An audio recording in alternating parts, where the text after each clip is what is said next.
Bawaslu Kota Banjarmasin sudah melakukan pemetaan daerah rawan di Banjarmasin. Hal itu masih sama dengan potensi kerawanan pada pemilu presiden dan pileg Februari lalu. Daerah rawan yang dimaksud seperti padatnya penduduk di kawasan itu, ekonomi menengah ke bawah dan daerah pesisir. Untuk indikator itu, hampir seluruh Banjarmasin memiliki titik seperti itu. Menurut salah satu komisioner Bawaslu Banjarmasin, Muhammad Yasar, Banjarmasin masuk dalam kategori sedang.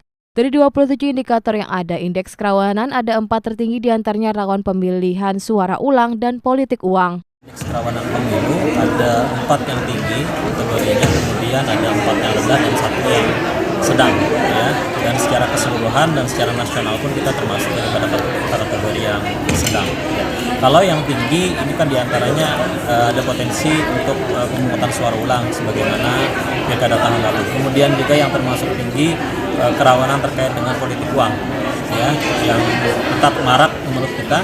Ya, walaupun dalam penanganan pelanggarannya sendiri kita juga perlu bantuan daripada seluruh lapisan masyarakat agar sama-sama kita bisa memberantas politik uang.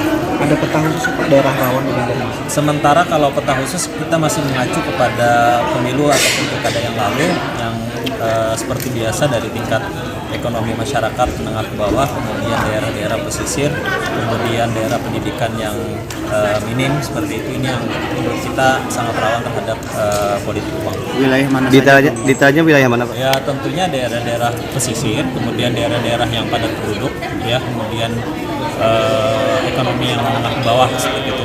Kalau kita sebutkan hampir mungkin di seluruh kota Banjarmasin ada titik-titik seperti itu. Mereka juga terus melakukan koordinasi ke seluruh petugas pengamanan agar tingkat kerawanan di Kota Seribu Sungai bisa diminimalisir. Sen Palepi, Duta TV, Banjarmasin.